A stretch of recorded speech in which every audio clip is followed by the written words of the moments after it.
Um processo lento e burocrático e que ainda acarreta custos para os cofres públicos.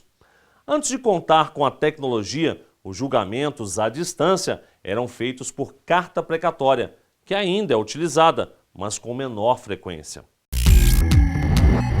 Mundo moderno. Quem hoje ainda tem o costume de escrever uma carta?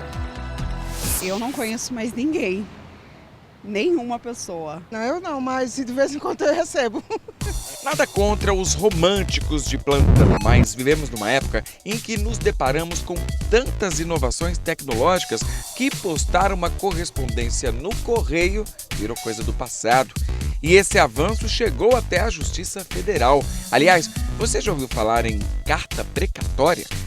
Seria uma ordem de pagamento para o ente público. É negócio de dívida, né? Só que eu não sei se é para perdoar a dívida ou o que é. Não tenho noção mesmo, não. Então vamos lá. Carta precatória é um pedido que o juiz envia a outro, pedindo que ele receba o depoimento de testemunhas ou do réu que moram em outra cidade, mas estão envolvidos no caso que ele está julgando. Essa prática foi usada durante décadas pelo judiciário. O juiz de uma cidade enviava uma carta precatória, um documento, com o pedido de que fosse ouvida uma testemunha numa outra cidade. Aquele juiz lia, chamava advogado, chamava testemunha, fazia audiência e devolvia isso a precatória. Então isso também causava um tempo maior para o julgamento do processo. Mas não é só isso não, viu? Pensa comigo, uma carta precisa de tempo para ser escrita, alguém para postar no correio e recursos para o envio. E quando falamos em carta precatória, as despesas só aumentam. Os gastos em papel, em atribuição a alguém do trabalho de confeccionar esta carta, né? E expedi-la e ela chegar ao destino. Nisso aí se tem basicamente uns 3 meses de trabalho. Luciana é servidora da Justiça Federal há 22 anos. Na época em que começou, máquina de escrever era artigo de luxo. Antigamente, o processo era mais lento, porque tudo dependia de fazer a máquina manual. Qualquer erro teria que ser refeito. Os processos físicos eram todos com carimbos, né?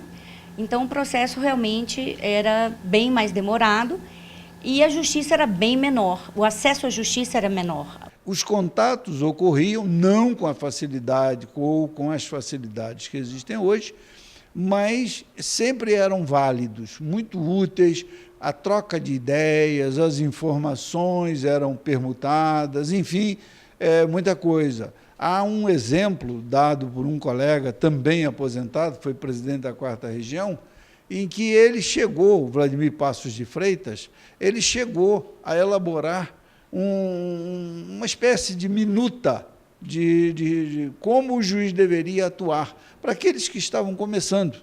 Então havia um intercâmbio muito grande. Hoje esse intercâmbio se faz usando os modelos mais modernos. O tempo passou e a tecnologia chegou. E com ela, várias vantagens foram agregadas. A carta precatória ainda é usada até hoje, mas cada dia que passa vai ficando no passado. O futuro nos julgamentos chegou e tem nome: videoconferência. Nós estamos na época digital, nós somos agora todos conectados com o mundo inteiro, com um clique. Então, a justiça não pode ficar atrás. A justiça tem que se modernizar para atender a população que exige uma celeridade, exige uma modernidade também. Então, a videoconferência, ela é mais um avanço no judiciário, né?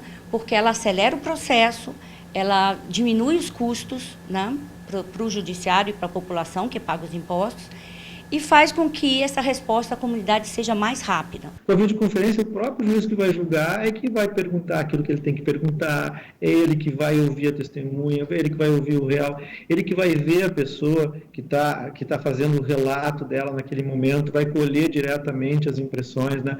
Então, realmente, os benefícios são de 2 ordens, assim, celeridade e qualidade na produção da prova, né?